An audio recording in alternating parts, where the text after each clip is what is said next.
Bienvenidas y bienvenidos a esta segunda actividad del ciclo de conferencias organizado por ISEP junto a la Federación de Psicólogos de Venezuela, con el motivo del Día del Psicólogo. Yo soy Fermín Carrillo, soy el director de ISEP y es para nosotros realmente un honor seguir colaborando con la Federación, este tipo de eventos que sin duda son de gran interés profesional y social. Como saben, ISEP tiene como misión fundamental ayudar a los profesionales de la psicología que adquieran las competencias fundamentales para su ejercicio profesional.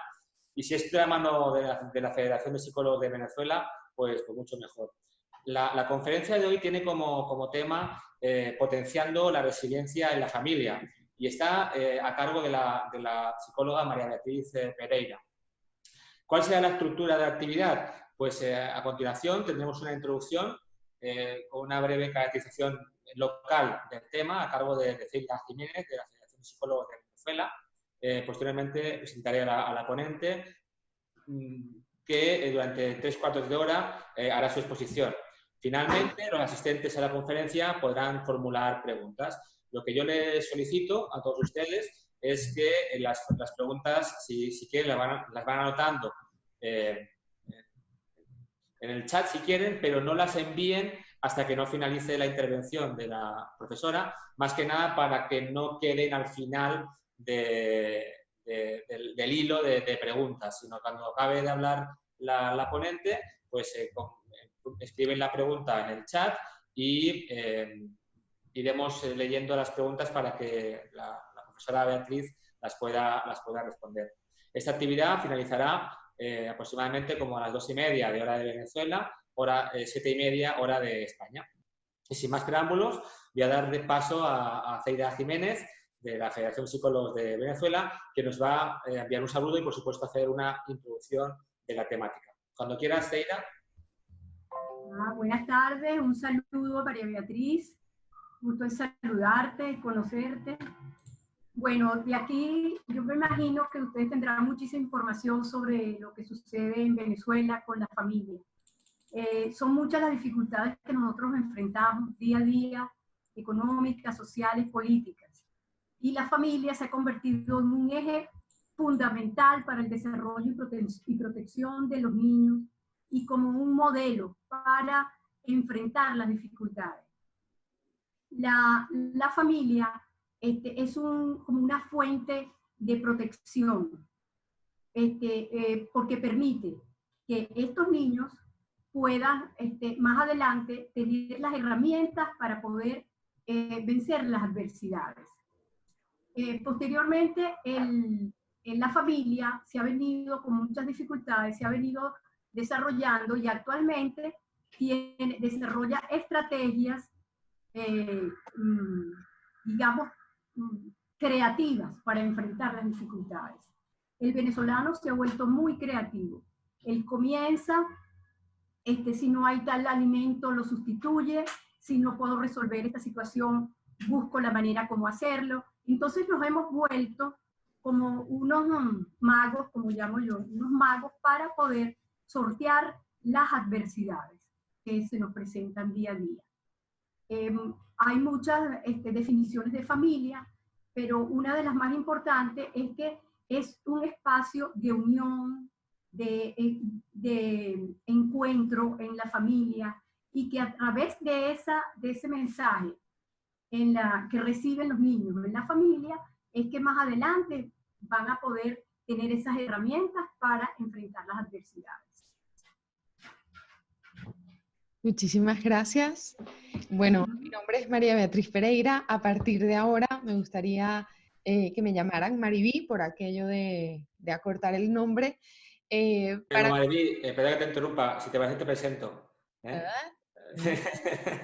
Estás deseando hablar a tu gente, pero te mereces la presentación como Dios manda. María Beatriz Pereira, ella es psicóloga general sanitaria. Ella es graduada de la UCAP, ella es venezolana y se enorgullece muchísimo, pero trabaja con nosotros en ISEP ya hace muchos años. Ella es máster en psicología clínica de la salud de ISEP, y actualmente es la jefa de estudios y directora de relaciones institucionales y de investigación de aquí de ISEP Barcelona. Ella es terapeuta orientada al desarrollo y fortalecimiento del autoconocimiento, del autocontrol y habilidades comunicativas en el abordaje individual, de pareja y del sistema familiar.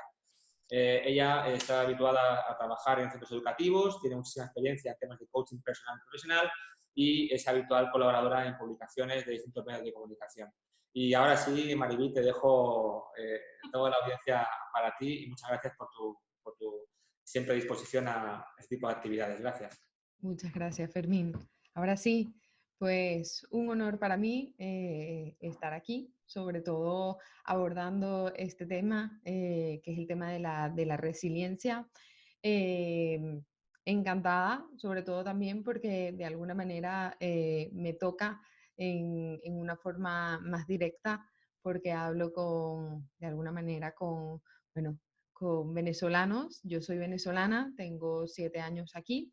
Y sin más preámbulos, la idea es un poco compartir la importancia del desarrollo de la resiliencia en todo el proceso político, social y económico que atraviesa Venezuela desde hace muchísimos años y que de alguna manera requiere del reforzamiento de habilidades emocionales dentro y fuera de la sociedad y, por supuesto, dentro de la familia. Como bien decía Teira, la familia se convierte en un elemento básico para poder de alguna manera solventar o sobrellevar la situación que está atravesando el país desde hace muchísimos años. Pero lo más importante, de alguna manera, es determinar qué cosas están dentro de nuestro control y qué cosas no están en nuestro control. Sin lugar a duda, hay elementos externos, hay estímulos externos que no podemos resolver, que no podemos modificar, pero todo aquello que esté dentro de nuestro ámbito de acción, allí es donde debemos incidir, allí es donde debemos trabajar. El día de hoy yo voy a hacer un recorrido sobre lo que es el término de la resiliencia, los orígenes, el cómo se comprende la resiliencia, pero sobre todo voy a destinar gran parte de la sesión a hablar de la situación de Venezuela y de cómo podemos potenciar la resiliencia en momentos tan difíciles, tan límites y tan duros. Sin más preámbulos, me gustaría empezar la sesión de hoy con un relato de Albert Einstein, que algunos de vosotros quizás en alguna ocasión habéis leído, habéis conocido, pero básicamente es la historia de 2 niños que patinaban sobre una laguna congelada y básicamente estaban disfrutando de una tarde, pero de pronto el hielo se revienta y uno de los niños cae al agua. Lo curioso es que el otro niño, viendo que su amigo, que se estaba ahogando bajo el hielo, decide tomar una piedra y empezar a golpear con todas sus fuerzas hasta finalmente lograr quebrar el hielo debajo del cual estaba su amigo. Cuando llegaron los bomberos y vieron que había sucedido esto, dijeron, bueno, pero ¿cómo este niño hizo esto? Si el hielo es muy grueso y difícilmente con una piedra podría haberlo abierto. Y un anciano básicamente dijo, yo sé cómo lo hizo. No había nadie a su alrededor para decirle que no podía. Entonces, esto de alguna manera es una antesala a lo que pretendemos de alguna manera fortalecer, no solo en la familia venezolana, sino sobre todo en cualquier individuo, porque inevitablemente transitamos por situaciones difíciles a lo largo de nuestra vida y la situación en Venezuela es difícil, pero sobre todo es desgastante por la larga data que presenta. Como algunos de vosotros sabéis, la resiliencia es un concepto que ha venido siendo estudiado desde la década de los 70, pero lo primero que quiero dejar claro es que tenemos que tener muy en cuenta que no todas las personas sometidas a situaciones de riesgo y a situaciones límites y eventos traumáticos tienen que padecer algún trastorno, alguna enfermedad. En ese sentido, tenemos que desvincularnos un poco de lo que sería el modelo de enfermedad, el modelo condicional de enfermedad y tener en cuenta que hay personas que naturalmente pueden desarrollar conductas resilientes. La resiliencia se entiende como la capacidad que tiene una persona, un grupo o una sociedad, en este caso la sociedad venezolana, para seguir proyectándose a futuro, para seguir avanzando, aun cuando hay acontecimientos que son desestabilizadores y situaciones difíciles que le permiten evolucionar de una manera regular, de una manera normal. Tenemos muchísimos conceptos de resiliencia. otro de ellos, a mí me gusta muchísimo porque es un concepto que engloba todo lo que tiene que ver con los elementos de vulnerabilidad o riesgo, pero también destaca el papel de los factores protectores y los factores personales de cada individuo. Yo quiero que el día de hoy cada persona que me esté escuchando tenga en cuenta que ser resiliente implica más que sobrevivir, implica más que de alguna manera sobrellevar la situación traumática o la situación difícil que se está transitando. Ser resiliente de alguna manera también permite tener éxito y tener una actitud positiva hacia esa situación, con lo cual dejamos de lado ese concepto de vulnerabilidad, ese concepto de fragilidad, ese concepto de resignación para pasar a un rebote, para pasar a un nivel superior. Es transitar por ese momento difícil, pero además es salir fortalecidos y con una visión positiva acerca de la situación. Básicamente, para las personas que nos dedicamos al tema de la gestión emocional, cuando hablamos de resiliencia tenemos que tener muy claros dos elementos. La resistencia frente a la destrucción, y una destrucción puede ser o puede tener connotaciones únicamente físicas, pero estoy hablando resistencia frente a la destrucción física, resistencia frente a la destrucción psíquica, resistencia frente a la destrucción moral, pero también es el forjar un comportamiento positivo. De alguna manera nos tenemos que centrar en poder tolerar la situación, pero además generar una acción positiva para poder salir fortalecidos. En Venezuela se habla mucho de mantenerse en pie de lucha, de mantenerse resistiendo y de perseverar. Estas son actitudes y predisposiciones conductuales y predisposiciones actitudinales a, de alguna manera, transitar por los momentos difíciles. Quiero también añadir que el transitar por situaciones difíciles no implica no sentir malestar, no implica anular el dolor. En ningún momento estamos hablando de un adormecimiento emocional. Estamos hablando de que nos tenemos que permitir experimentar esas emociones, darle paso a vivirlas, incluso a sufrirlas, pero sobre todo a generar un producto o un resultado positivo a partir de ellas. Es bastante curioso que el concepto de resiliencia realmente tiene un origen en ciencias como mucho más exactas, como lo puede ser la física o lo puede ser la ingeniería. Y básicamente simboliza este concepto la elasticidad que tiene un material para poder deformarse sin romperse, aun cuando es presionado por otro objeto. Asimismo, en la medicina, la resiliencia también se utiliza como concepto y está vinculada a la capacidad que tienen los huesos del cuerpo humano para crecer en una dirección correcta, pese a haber sufrido una fractura. Como veis, aunque estamos hablando de ciencias más exactas, en cada una de ambas de lo que se habla es de que va a haber una fractura, va a haber una huella, va a haber un quiebre, pero sobre esto se puede generar un resultado positivo.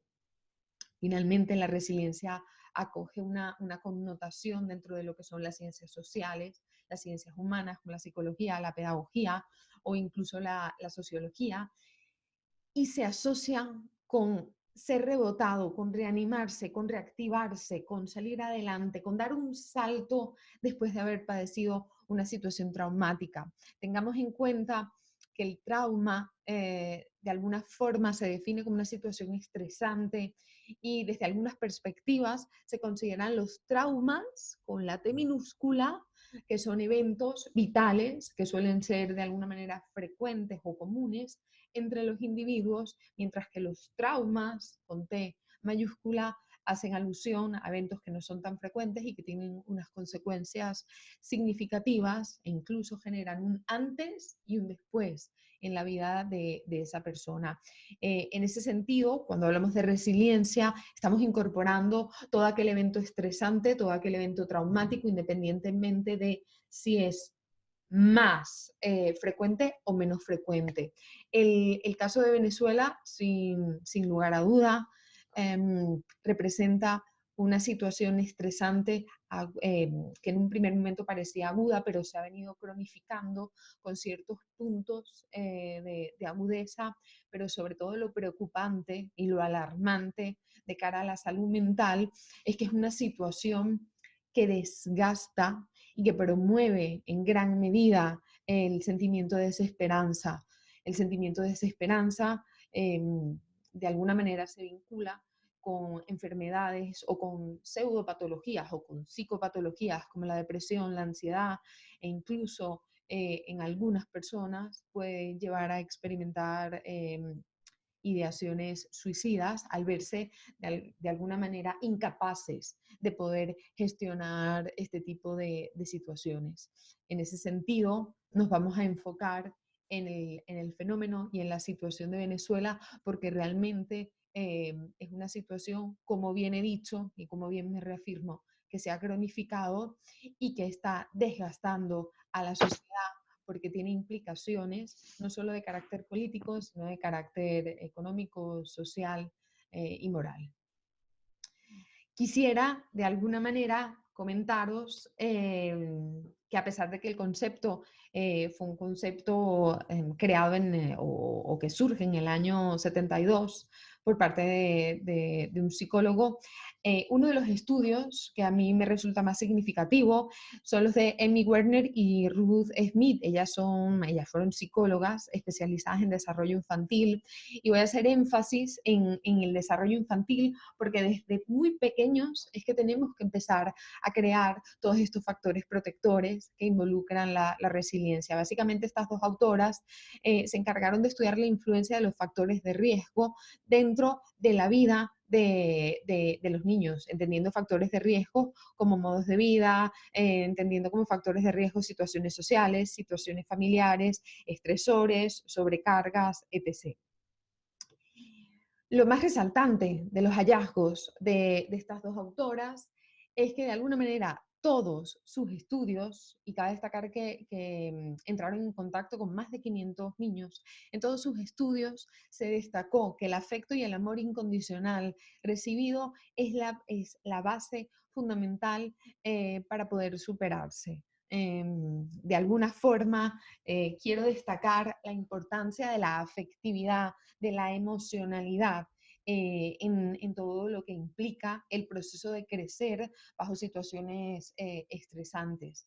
Sin lugar a duda, una relación estrecha con un adulto significativo puede generar o puede potenciar actitudes resilientes en futuras generaciones. Aquí me permito incorporar la importancia de lo que es un apego seguro. Muchos de los que estáis conectados seguramente tenéis conciencia de la importancia de lo que representa para el niño el sentirse seguro, el saber que sus figuras parentales, que sus padres están allí para protegerle, para responder a sus necesidades, así como también para poner límites y para saber cuándo decir no. Pero sin lugar a duda, el elemento indispensable o el elemento fundamental para generar lo que sería la actitud resiliente es esta sensación de ser aceptado, de ser amado y por supuesto de tener un vínculo seguro con un adulto que acaba convirtiéndose en una figura o en un modelo a seguir. También es muy probable que conozcáis o tengáis muy presente a Boris Cyrulnik, que ya tiene una historia vital que le hace una persona resiliente, como vosotros sabéis. Es un neuropsiquiatra que ha estudiado a lo largo de los años y que tiene muchos libros y muchas publicaciones vinculadas al fenómeno de la resiliencia. Con Boris empezamos estudiando todo lo que es el impacto de los campos de concentración y de cómo hay personas que salieron adelante a pesar de pasar por los horrores de la guerra. Pero asimismo se ha encargado de alguna manera de dejar muy presente que los niños que transitan por situaciones difíciles no tienen condicionalmente que acabar en una situación penosa o no tienen de alguna manera por qué estar perdidos. Hace algunos años, no muchos, había una cierta condicionalidad a partir de la cual las personas desfavorecidas, por ejemplo, socialmente o con familias con características disfuncionales, parecía que ya estaban de alguna manera condenadas a tener un desarrollo vital y a tener una adultez complicada. No obstante, gracias a los hallazgos y a las aportaciones teóricas de autores como Boris, encontramos que estos niños no tienen por qué estar abandonados a su suerte ni ser de alguna manera víctimas de esa suerte, sino que de alguna manera sabemos que un niño o que una sociedad maltratada puede sobrevivir si sabe cómo hacerlo, si no se le culpabiliza y sobre todo si se generan conductas de apoyo y conductas de resolución de problemas que son fundamentales como elementos de resiliencia. Cuando hablamos digamos, de la estructura teórica que plantea Cyrulnik, destacamos el concepto del oxímoron. No sé si alguno de vosotros lo conocéis, pero básicamente es una figura que reúne términos contradictorios, ¿vale? Y esos términos contradictorios básicamente se basan en un área de la persona que está herida, un área de la persona que ha sido atacada y otra área que de alguna manera hace un esfuerzo por sobreponerse y salir fortalecido. El oxímoron hace referencia a esa parte del individuo o de la sociedad que ha recibido un golpe fuerte y que de alguna manera parece una parte que está debilitada, parece una parte en donde se genera necrosis, muerte, mientras que hay otra parte sana y otra parte potente que con toda la energía vital genera un sentido a la vida. Tenemos escritos de, por ejemplo, Ana Frank, también víctima de la guerra, en donde podemos evidenciar pensamientos, actitudes y conductas resilientes. Tenemos al mismo Boris Cyrulnik, que fue un niño que experimentó la muerte de sus padres en un campo de concentración y que aún así fue acogido bueno, en diferentes albergues hasta que llegó a manos de unos vecinos que le dieron un apoyo incondicional y se ha convertido en un genio de lo que es la resiliencia, con lo cual, si esto podemos verlo hoy en día, si podemos estar aquí hablando de este tipo de personas, sin lugar a duda, que no nos quepa la menor duda de que vamos a poder de alguna manera generar algún tipo de conductas para sobrellevar este tipo de situaciones complicadas. La resiliencia no procede exclusivamente del medio, del entorno, ni tampoco es un elemento innato. Es decir, de alguna manera se conjugan los factores internos con los elementos externos. Como bien sabemos, hay cierta predisposición genética a la extroversión, al optimismo. No obstante, no son los únicos elementos que permiten que algunas personas tengan unas actitudes más o menos resilientes. El entorno, de alguna manera, genera un papel fundamental. De hecho, Sonja Lyubomirsky, en su teoría sobre la felicidad, plantea que tenemos una incidencia o la genética tiene una prevalencia, una varianza del 50% en la conducta de felicidad o en la sensación de felicidad del individuo, pero tenemos otro 50% de margen para poder generar esta sensación de bienestar y esta sensación de felicidad. Y va a depender ciertamente de nuestras circunstancias, pero en gran medida de la actividad intencional. Lo que de alguna manera quiero compartir con todos los presentes es que la sensación de bienestar, la sensación de felicidad, depende al menos, según los estudios de la felicidad, en un 50% de la actividad intencional del ser humano. Y esto nos da un margen muy significativo para poder generar acciones y a este porcentaje nos tenemos de alguna manera que aferrar para generar alternativas que nos permitan vivir de la mejor forma posible en situaciones que son complejas, pero que en muchas ocasiones pueden escaparse de nuestro control. A mí me gusta mucho y quiero compartir con vosotros una frase de Aldo Melillo en donde él señala que la resiliencia se teje no está en el individuo, no está en el entorno, sino que es una fusión entre ambos. En ese sentido, resaltamos la importancia del ser humano como individuo social y resaltamos la importancia de la sociedad, pero sobre todo, como bien decía Zeira al principio de esta sesión, resaltamos la importancia de la familia como unidad nuclear compuesta por varios miembros que en principio se apoyan, se integran y generan interacciones que permiten poder salir adelante en estas situaciones complicadas.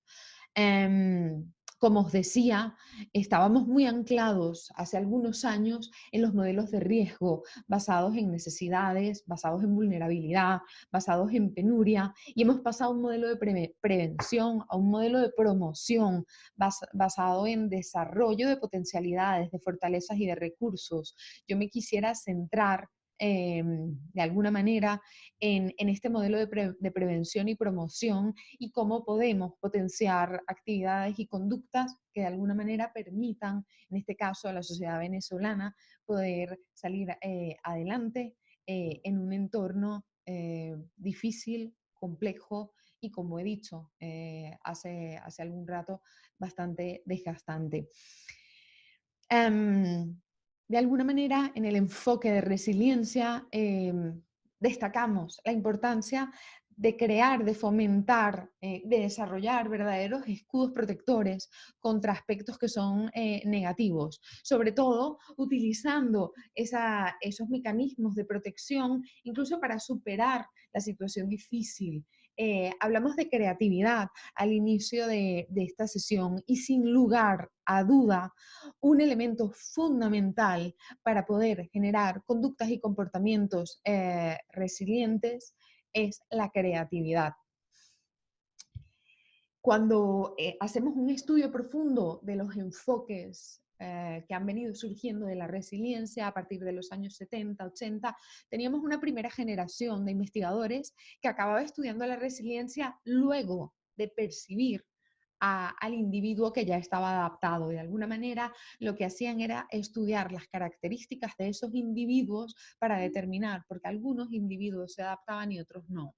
El enfoque de segunda generación, en cambio, habla de la resiliencia como un proceso que puede ser promovido, que puede ser desarrollado, y el objetivo es buscar específicamente qué intervenciones son adecuadas para poder surgir adelante. Pero es que no nos olvidemos que Latinoamérica a lo largo de estos últimos años se ha visto envuelta en grandes procesos de cambio a lo largo de toda la región. Y es allí donde surge el mero enfoque latinoamericano sobre resiliencia. Y ese enfoque latinoamericano, por allí, por la década de los años 90, empieza a surgir destacando la importancia de la resiliencia comunitaria. En este sentido, de lo que estoy hablando es que se integra a la comunidad, a la familia y a la sociedad, y que en esa unión se genera este factor de rebote y este factor de salir fortalecidos de las adversidades. En el enfoque latinoamericano se destaca muchísimo la conducta de solidaridad, se destaca muchísimo la conducta prosocial, la conducta de proayuda en situaciones de emergencia y en situaciones límite. Destaquemos los 4 elementos fundamentales o los pilares fundamentales de este enfoque. Se habla de que desde la comunidad, desde la familia y desde la sociedad se potencia lo que es la autoestima colectiva, esa satisfacción, en este caso, ¿no?, de ser venezolano, de pertenecer a una comunidad, a un entorno y a una identidad que nos hace únicos y nos hace sentir orgullosos de quienes somos, de nuestros orígenes y de alguna manera de nuestra cultura. También este enfoque destaca la importancia de la identidad cultural, que va muy de la mano de la autoestima colectiva, así como tenemos que estar satisfechos con nuestra comunidad, también tenemos o deberíamos hacer énfasis en nuestra identidad. El venezolano se ha caracterizado históricamente por ser un individuo alegre, abierto, receptivo, carismático, creativo, perspicaz, y de alguna forma este tipo de características se evidencian, se siguen evidenciando en la situación actual de Venezuela. Y el humor social, de alguna manera, tiene que ver con lo que aquí en España señalamos como quitarle un poco de hierro al drama. Y quiero aclarar que en ningún momento se trata de obviar o dejar de lado la gravedad de la situación que vive el pueblo venezolano y de la situación que vive Venezuela como país dentro de la región latinoamericana y dentro del mundo. En ningún momento el humor está implicando, repito, minimizar este impacto, pero sí saber sobrellevar y saber determinar en dónde presto mi atención, en qué situaciones debo centrar mi atención y mi energía psíquica y qué otras situaciones puedo elegir dejar como secundarias. En una situación tan extrema como la que vive Venezuela desde hace tantísimos años, hacer caso de todos los estímulos y de todos los estresores puede resultar o puede generar en conductas caóticas en los individuos, en conductas de ansiedad, en conductas de tensión. Cuando hablamos de humor, nos referimos a una estrategia precisamente para esto, para poder transitar por esa situación difícil, colocando nuestra energía vital en aquello que está en nuestro control, pero sobre todo colocando nuestra energía vital en aquello que realmente es importante. Y por último, otro de los pilares fundamentales dentro del enfoque latinoamericano de resiliencia es la honestidad colectiva, esa sensación de un manejo moral, de un manejo ético de las acciones que se están emprendiendo. Más adelante veremos que hay una cantidad de organizaciones sin fines de lucro que están de alguna manera haciendo muchísimo énfasis y destacando la honestidad colectiva y el deseo de realmente poder ayudar dentro y fuera del país. Haciendo este recorrido por lo que es el concepto de resiliencia, haciendo este recorrido por la diferenciación entre lo que es un enfoque de enfermedad versus un enfoque de prevención y de promoción de la resiliencia, llegamos a Venezuela. Como vosotros sabéis, Venezuela es un país que está ubicado en el centro norte de la América del Sur. Es un país que a lo largo de muchísimos años ha sido receptor de diferentes culturas, ha sido un país con una apertura social increíble. También es cierto que es dueño de unas riquezas naturales y de productos no renovables significativos, pero desde hace muchísimos años está transitando por un momento social, político y económico crítico. Si me preguntáis qué palabra definiría a la situación de Venezuela, yo me quedaría con una sola, y esa palabra sería incertidumbre. Y hablo de incertidumbre en tanto a que las personas, el entorno, las familias, no saben qué esperar en ninguno de los ámbitos, ni en el ámbito de la seguridad, ni en el ámbito de la sanidad, ni en el ámbito de la economía o de la política. De alguna forma, la sensación de inestabilidad que experimentan las personas es muy elevada. Y como sabemos, la sensación de lo desconocido, la sensación de lo borroso, de lo poco nítido, de la sensación de esa sorpresa, de no saber qué puede ocurrir, genera mucho miedo, genera mucha reticencia y de alguna manera nos hace sentir a todos los individuos inseguros. En Venezuela muchas personas se sienten inseguras no solo en la calle, se sienten inseguras en los colegios, en sus trabajos, incluso en sus propios hogares. Sabemos que hay una crisis significativa dentro de todos los organismos, dentro del ámbito de la salud, dentro del ámbito incluso de la seguridad y en el marco de la legalidad, pero sobre todo lo más preocupante es que de alguna manera las necesidades básicas, las necesidades fisiológicas, como lo puede ser la alimentación o la salud, no están siendo cubiertas en gran parte de la población. Todo esto conlleva o facilita comportamientos de desesperación, conductas de desesperación y, por supuesto, potencia el desarrollo de algunas conductas propias de trastornos ansiosos, trastornos depresivos.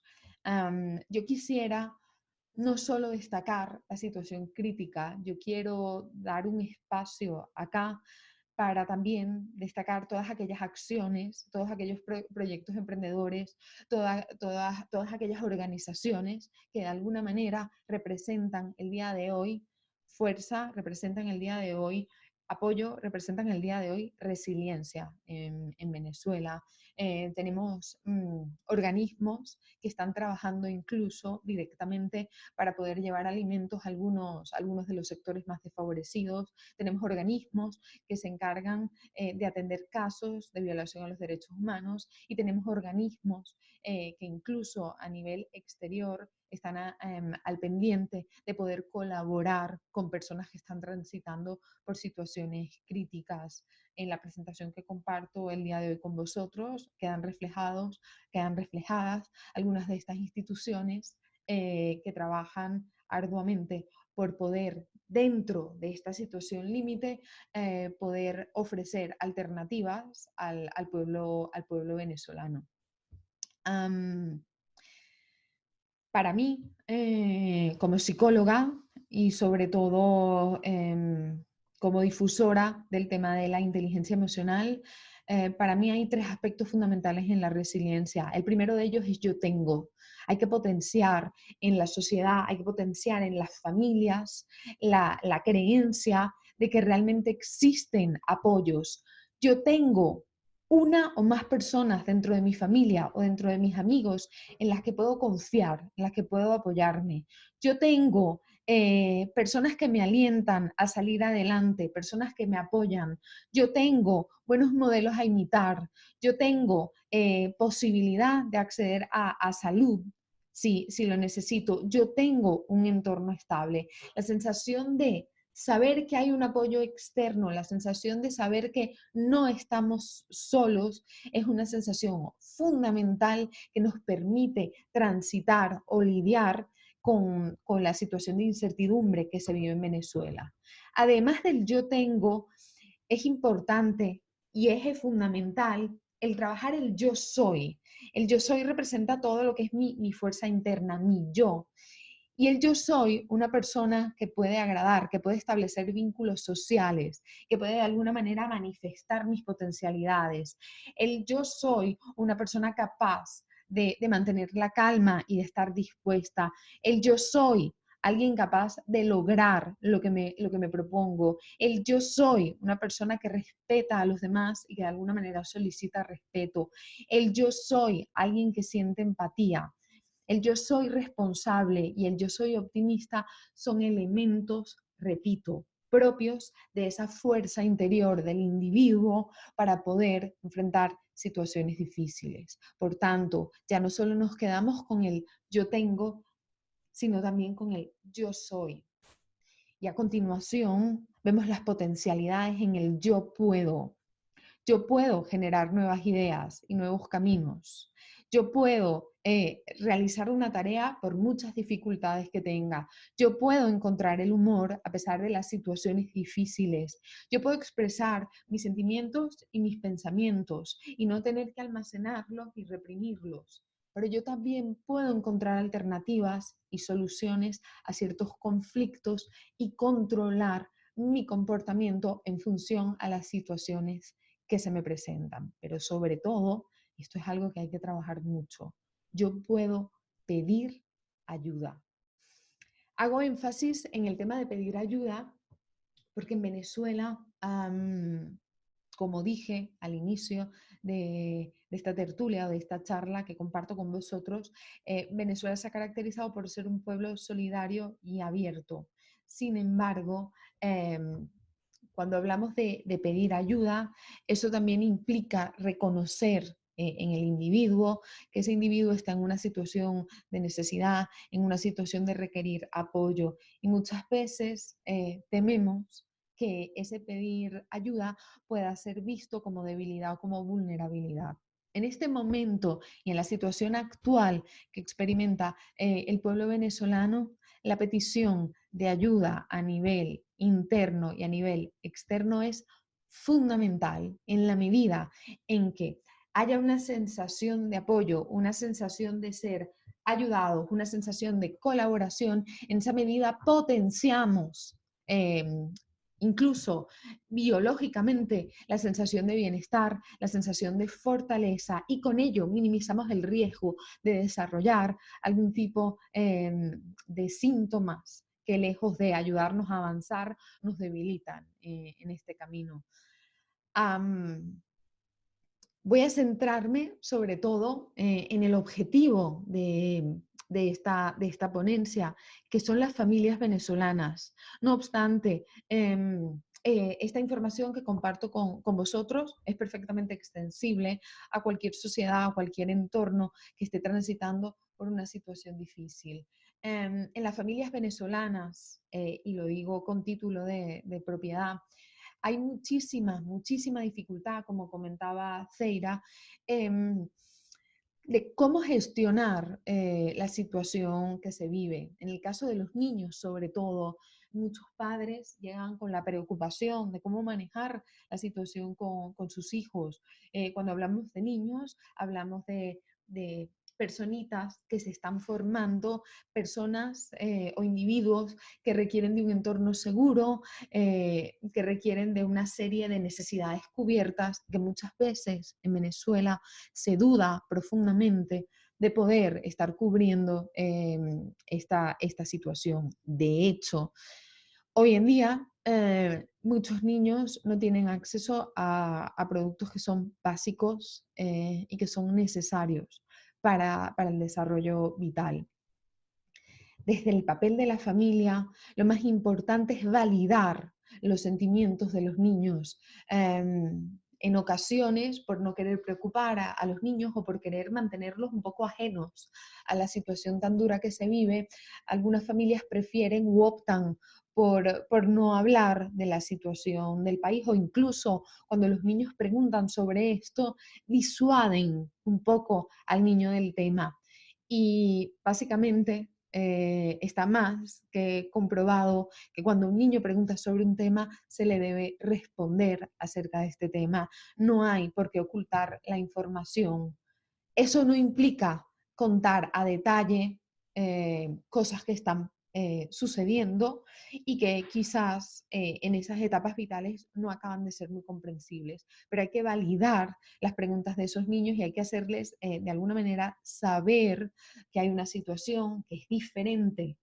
Básicamente porque cuando los niños, por ejemplo, no van a clase porque hay una manifestación, porque hay una protesta en la calle, esos niños alteran su rutina y esos niños dejan de ir, por ejemplo, al colegio. Y lo que no podemos hacer es cerrar los ojos y no hablar de esta situación. Mami, papi, ¿por qué no puedo ir hoy al colegio? Lo que no podemos es negar que hay un cambio en la rutina. Lo que no podemos negar es que por su seguridad lo mejor es que ese día no vayan al colegio. Sin dar más detalles, les estamos respondiendo a que hay una situación diferente, una situación irregular, y que como esta situación es diferente y es irregular, lo mejor es que estén en casa.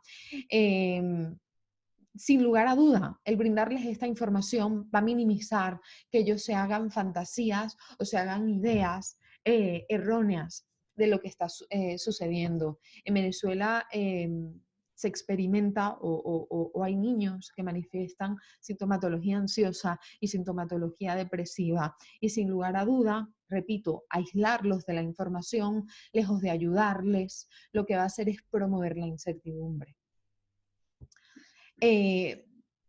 Otro tema que también es bastante común, bastante difícil de gestionar, es el tema de las disputas e incluso de la problemática que que se genera por diferencias de opiniones entre familiares y amigos con respecto a la gestión política del país. Y muchas veces, o muchas familias venezolanas se han fragmentado precisamente por estas diferencias de opiniones. Esta es una oportunidad maravillosa y fantástica para enseñarle a nuestros niños que disentir está permitido, que opinar diferente está permitido, y que tener una visión diferente no significa que una persona esté en contra de otra, y que tener una opinión o una visión diferente no significa que la opinión de la persona A es más o menos valiosa que la opinión de la persona B. Y disentir no significa que tengamos que dividirnos en dos bandos, sino que potencia la actitud de escucha y la actitud de comprensión. Como os digo, en algo que puede parecer una dificultad, podemos encontrar una oportunidad para enseñar, y enseñar en tolerancia, enseñar en comprensión y enseñar, por supuesto, en empatía. Otro de los aspectos muy destacables en lo que es la sociedad venezolana es ese temor que experimentan muchísimos padres por la salud física, por la salud emocional de sus hijos. Aquí los adultos tenemos un papel muy importante, y es el papel de poder gestionar nuestras emociones, nuestros temores y nuestros miedos, y saber que no siempre es adecuado tener una conducta impulsiva. La autorregulación de nuestras preocupaciones de cara a nuestros niños es fundamental para minimizar el desarrollo de conductas de miedo o de conductas ansiosas en ellos. Y por supuesto, aquí los adultos se preguntan, bueno, ¿y cómo hago yo con tanta presión, con tanta tensión, con tanta inseguridad, con tanta inestabilidad?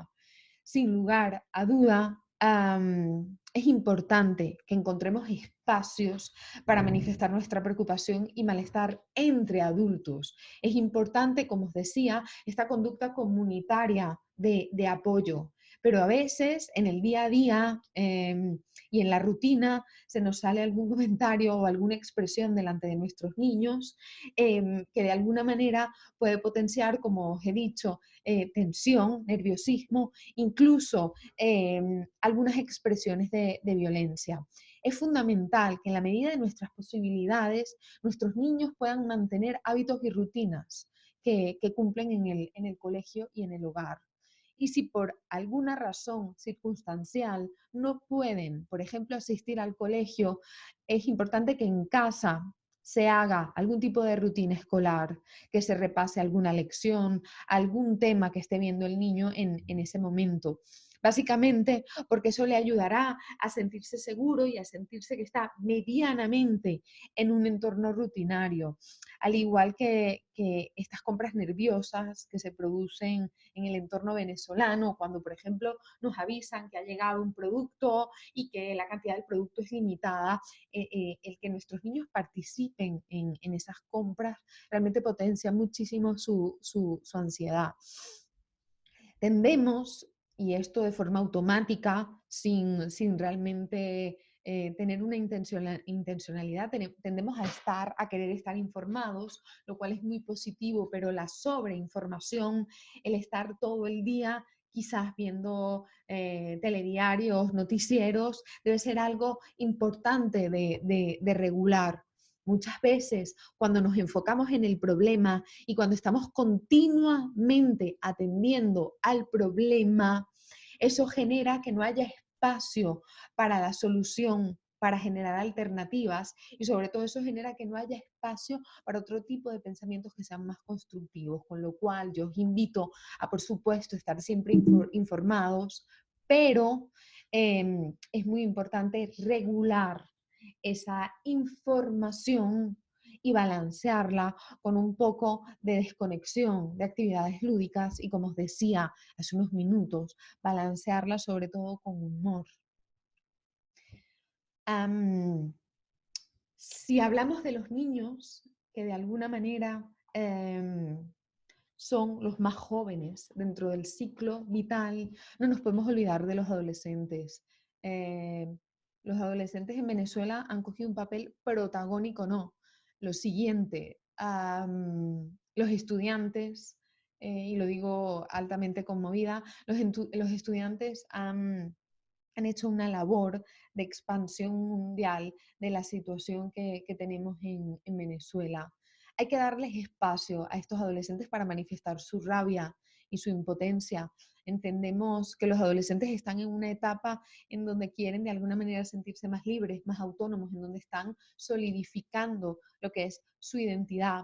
Y ha de ser realmente duro el sentirse de alguna manera encerrados, el sentirse limitados, el sentir que no pueden explorar. Uh, Hay grandes discusiones en casas donde habitan adolescentes, porque estos adolescentes piden salir, piden interactuar con sus amistades, piden manifestar sus deseos y su opinión. De hecho, tenemos una cantidad significativa de estudiantes fallecidos, estudiantes caídos, y se han hecho bastantes actividades en honor a los caídos, que eran básicamente jóvenes que salían a manifestar su punto de vista, su desacuerdo con ciertas situaciones que se están experimentando en el país y que acababan pues no volviendo nunca más a casa. Evidentemente esto genera una preocupación increíble en los padres. Cuando un adolescente te plantea que quiere participar en una manifestación o en una marcha en Venezuela, como padre entras no en miedo, sino en pánico. Es fundamental hacerle saber a ese joven que tiene todo el derecho a expresar lo que siente y lo que piensa, pero hay que consensuar, sin lugar a duda hay que consensuar, porque seguimos siendo los padres y seguimos siendo esas figuras de autoridad de esos chavales, de esos jóvenes. Hay que consensuar si ese adolescente va o no va a participar en este tipo de actos y de manifestaciones. Sobre todo, desde mi perspectiva, hay que analizar, hay que tomarse un tiempo para la reflexión sobre las ventajas, desventajas y peligros. Como os decía, tenemos que economizar nuestra energía psíquica y no podemos atender a todos los estímulos estresores. Tenemos que valorar cuánto realmente ganamos y cuánto perdemos en según qué situaciones. No obstante, manifestar nuestra opinión es un derecho humano de cualquier individuo. Por tanto, en caso de decidir que participaremos en una manifestación o en una marcha, y sobre todo que un adolescente participará, yo considero que lo más sensato es que acuda un adulto o un miembro de la familia con este adolescente. Creo que es perfectamente viable que el adolescente sienta que está haciendo algo, que se está manifestando, pero siempre la presencia de un adulto puede facilitar una autorregulación, una situación de tensión y en una situación problemática que quizá el adolescente, al ser más impulsivo, no sabría regularlo tan bien. ¿Y qué hacemos los adultos? ¿Qué hacemos estas personas que día a día eh, han de salir a la calle, trabajar, llevar el dinero a casa, sustentar un hogar, sustentar unos hijos, sustentar una familia? El rol de los adultos en Venezuela es un rol bastante potente, porque de alguna manera han de lidiar con preocupaciones como llegar a fin de mes, cómo darle lo mínimo necesario a los hijos, cómo atender a los padres, que a lo mejor esos abuelos que están enfermos, esos abuelos que requieren de cuidado, de protección. Tenemos que encontrar espacios para nosotros, para desconectar, para cuidarnos, para realmente estar fuertes, para seguir enfrentando esta situación.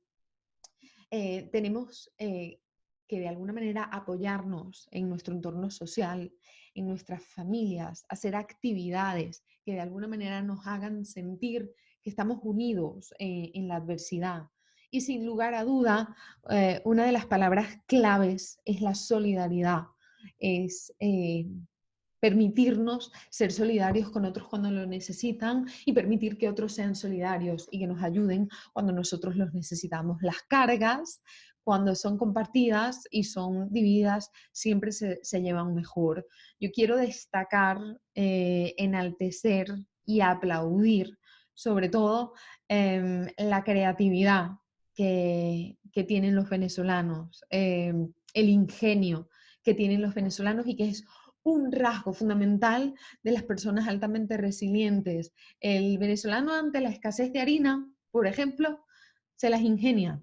Y la arepa, en vez de hacerla con harina de maíz, la hace con harina de yuca, pero hace su arepa. El venezolano, ante la falta, por ejemplo, de detergentes o de productos de aseo, es capaz de crear, por ejemplo, jabones artesanales. Y como esto, un sinfín de cosas. De alguna forma, tenemos algo que difícilmente cualquier situación aguda o crónica nos pueda quitar, que es la creatividad.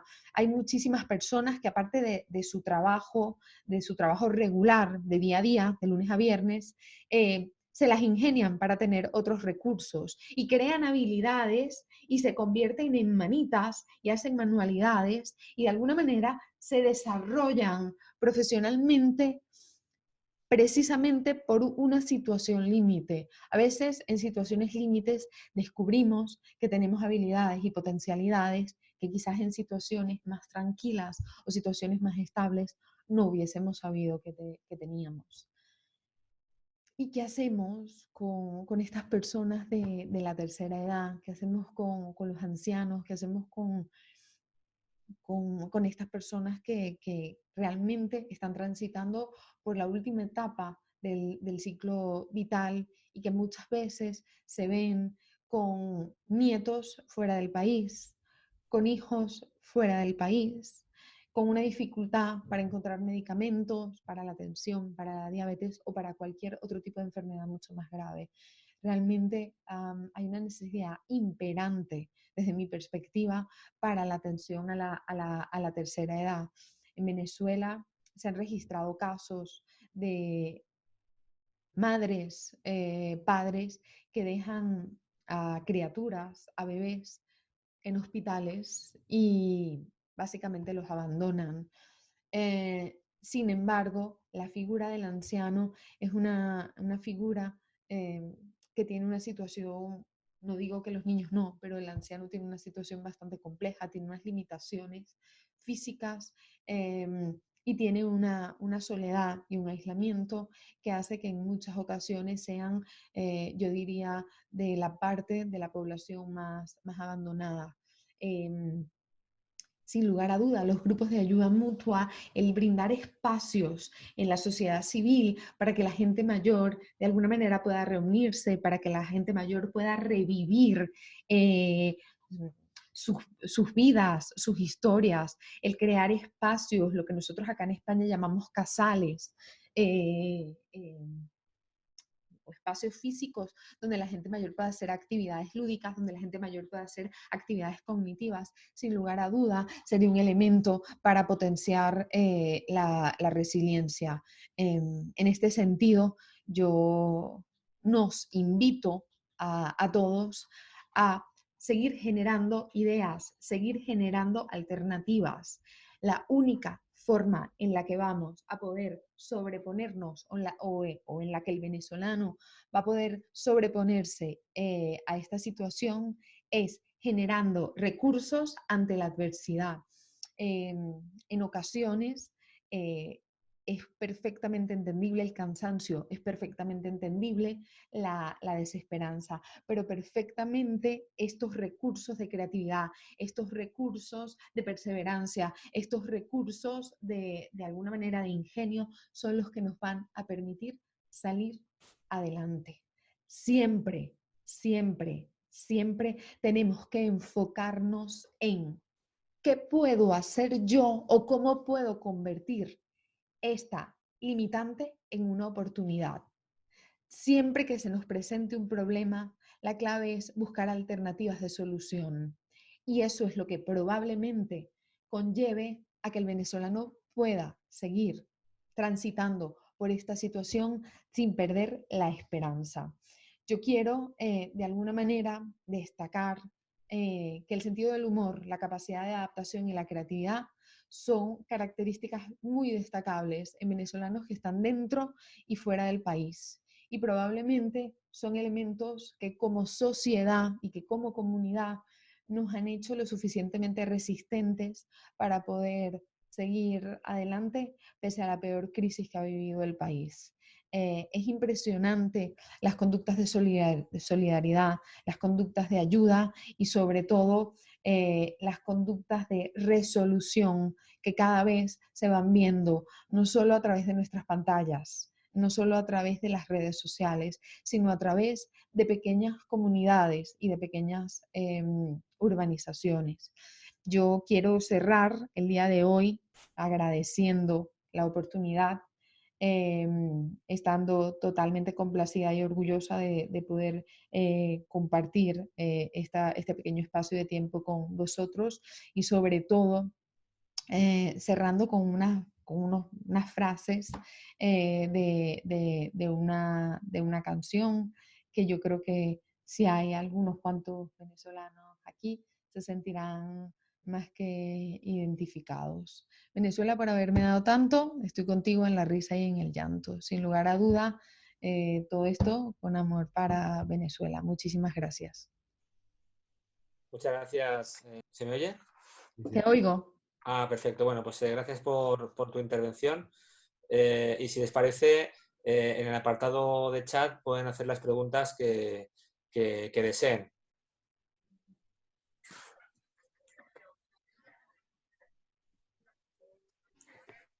¿Hay alguna pregunta?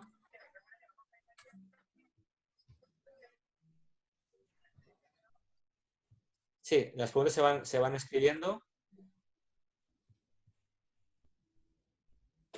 Ah. Vale.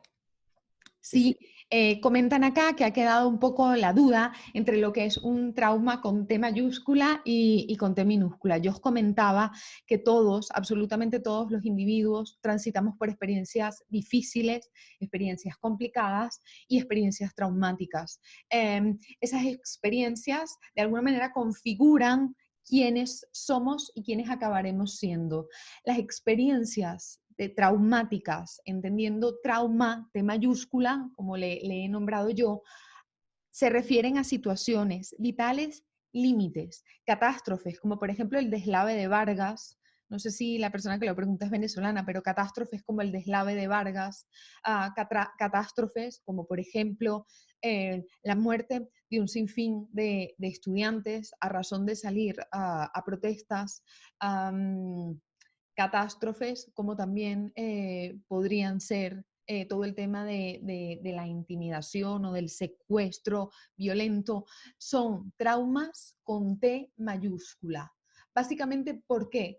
Porque son poco habituales, no son del todo frecuentes y el impacto que generan en el individuo lo generan a nivel fisiológico, lo generan a nivel cognitivo y lo generan a nivel conductual. El trauma con T minúscula se refiere a eventos dolorosos y significativos, pero para los que la condición humana en sí misma ya suele estar más preparada, como por ejemplo lo podría ser una separación, un divorcio, un duelo. Son situaciones muy dolorosas, son situaciones que marcan al individuo, pero son situaciones que de alguna manera compartimos más y son situaciones que de alguna manera también tienen un tránsito mucho más conocido. Los traumas con T mayúscula son mucho más inesperados. Los traumas con T minúscula son eventos más esperados y por tanto más fácilmente procesables para el individuo. No sé si he contestado a la pregunta. Si tienes alguna duda, puedes volver a escribir. Una pregunta de Aura.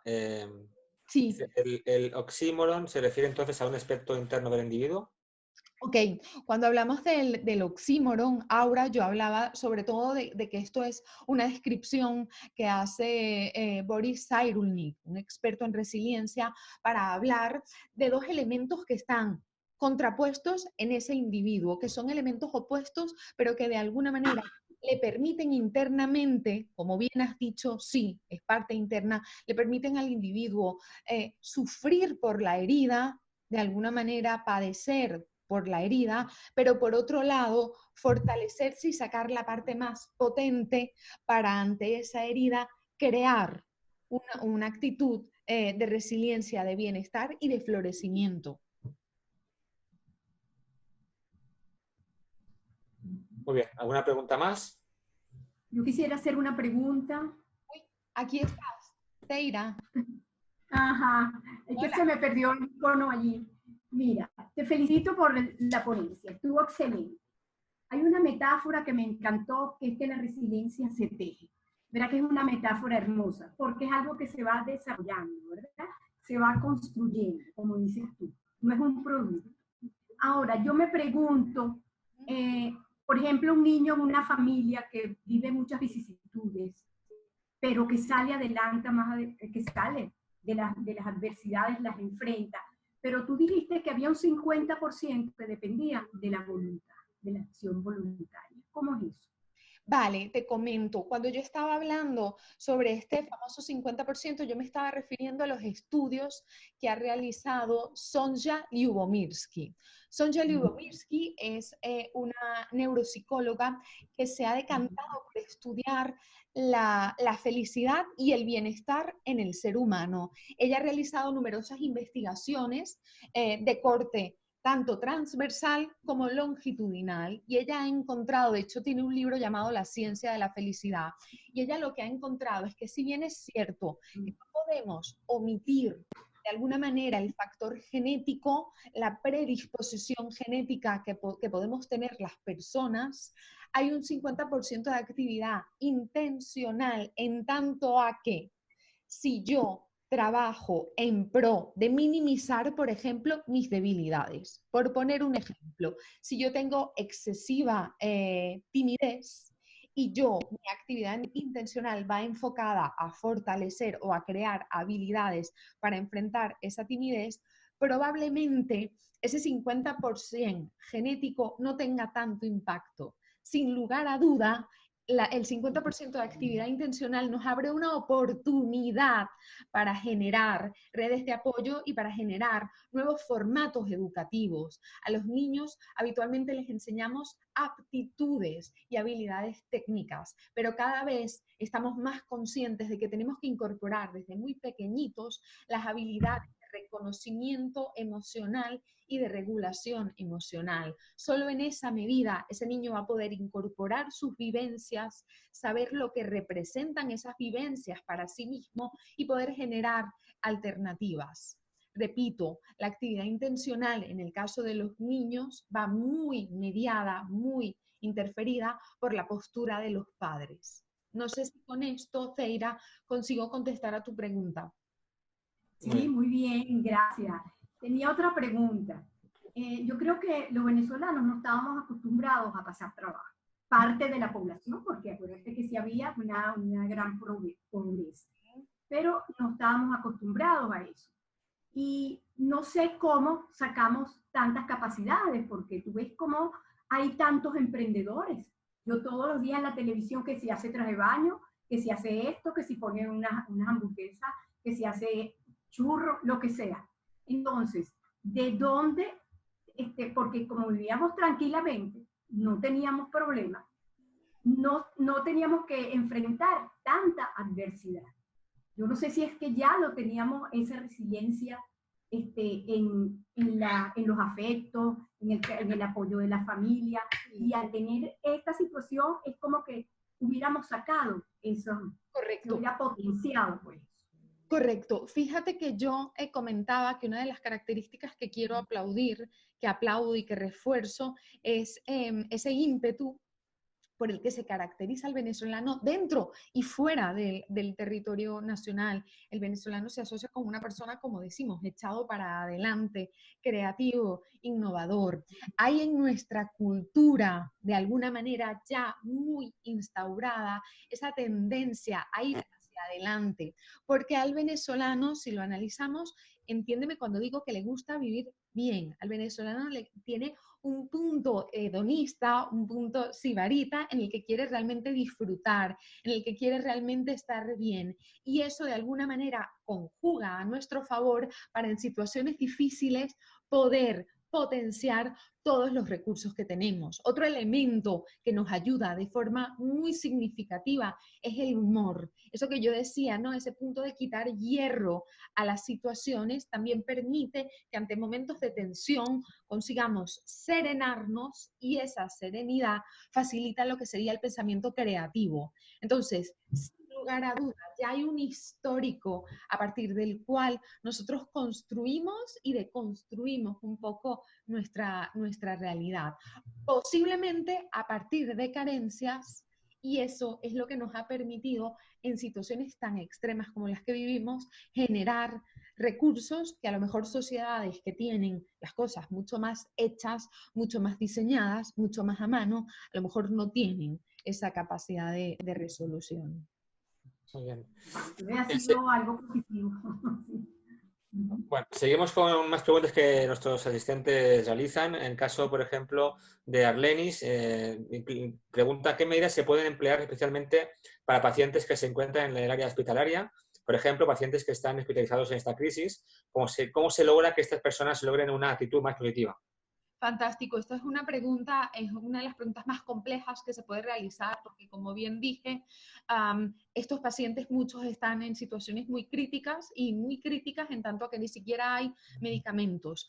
El simple hecho de acompañar, el acompañamiento tiene un valor fundamental, Arlenis, que es la persona que ha hecho la pregunta, tiene un valor fundamental y genera endorfinas y hay una liberación de una serie de hormonas cuando el individuo está acompañado, a diferencia de cuando ese individuo está solo.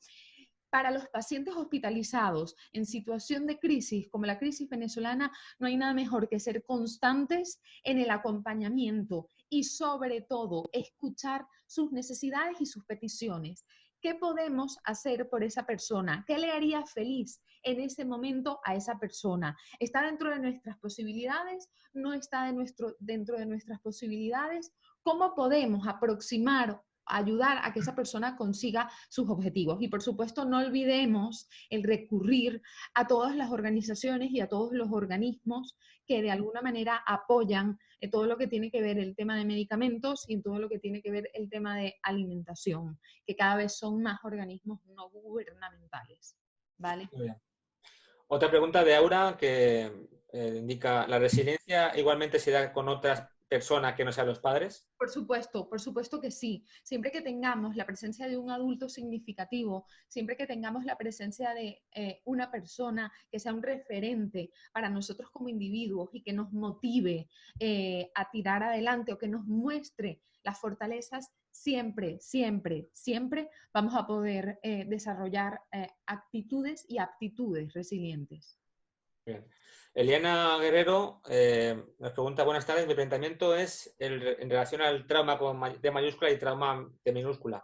¿Qué pasa cuando ambos ocurren simultáneamente? Es decir, ¿cuándo se transita, por ejemplo, la crisis económica sumado a una separación o duelo? En este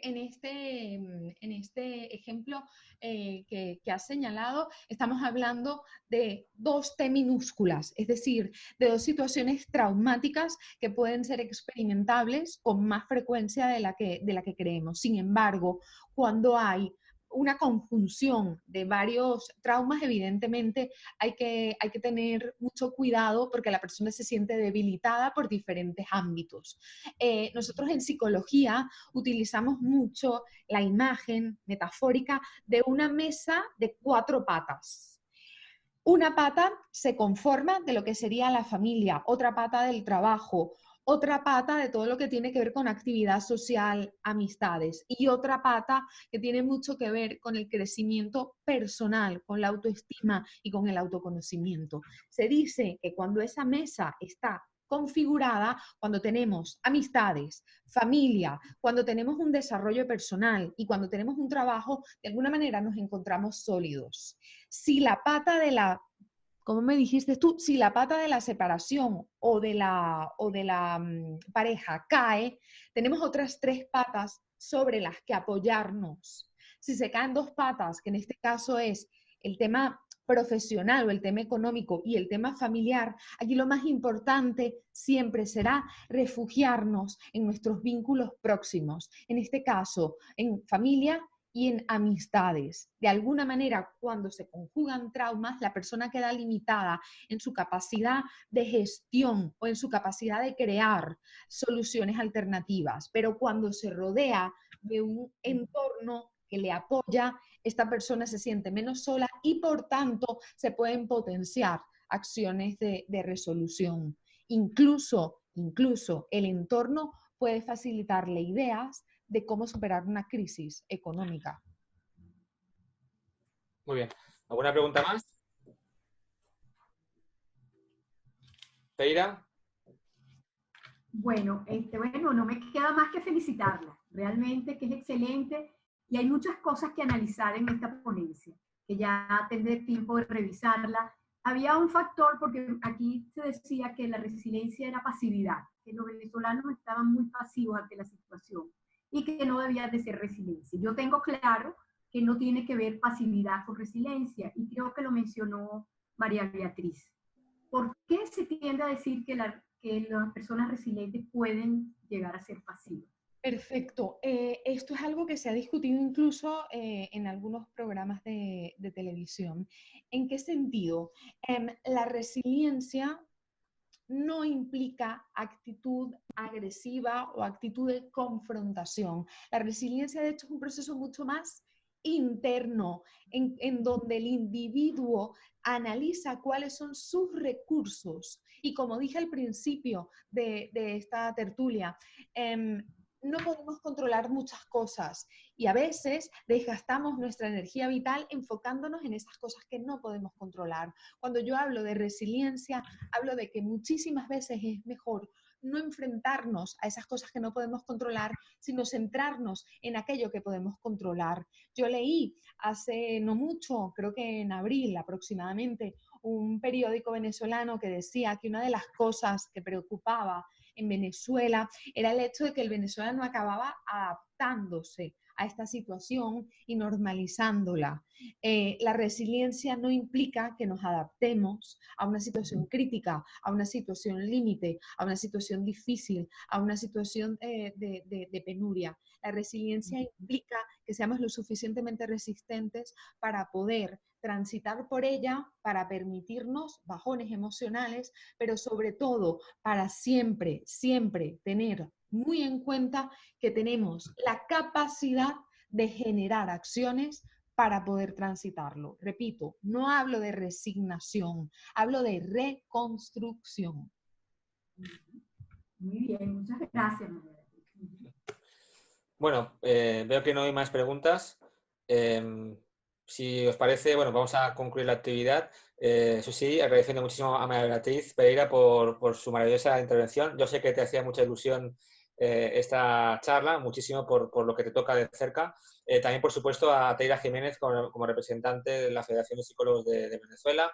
También un gran saludo a Juan Carlos Canga, su presidente, que también ha hecho posible este tipo de actividades y que siempre está por el mundo defendiendo la psicología del país, y por supuesto también a todos los asistentes que han querido pues estar presentes para escuchar en directo y poder hacer preguntas a la ponente. Y tampoco me quiero olvidar de todo el equipo técnico de ISEP, que siempre están ahí pendientes, y esto pasa muy sencillo, pero detrás de esta actividad sencilla, entre comillas, existe un gran esfuerzo y un trabajo previo realmente digno de aplaudir. Y nada más, lo dicho, muchas gracias y bueno, esperamos vernos en la siguiente actividad.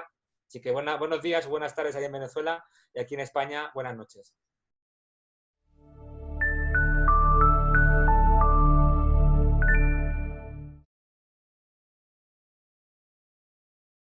¿Quieres estar al día de todo lo que ocurre en ISEP? Síguenos en las redes sociales y no te pierdas nada. Actualidad, entrevistas con expertos, masterclasses, sesiones clínicas, vida estudiantil, eventos y mucho más. Podrás encontrarnos en Facebook, Twitter, LinkedIn, Instagram y YouTube. Además, ahora podrás convertirte en el protagonista de nuestros perfiles sociales. ¿Cómo? Muy sencillo. Cuéntanos cómo está siendo tu experiencia en ISEP, muéstranos cómo es tu día a día o comparte las fotos de tus mejores momentos. Acuérdate de etiquetarnos o de usar el hashtag experiencia ISEP. Así podremos compartir el contenido con el resto. Recuerda, juntos hacemos ISEP.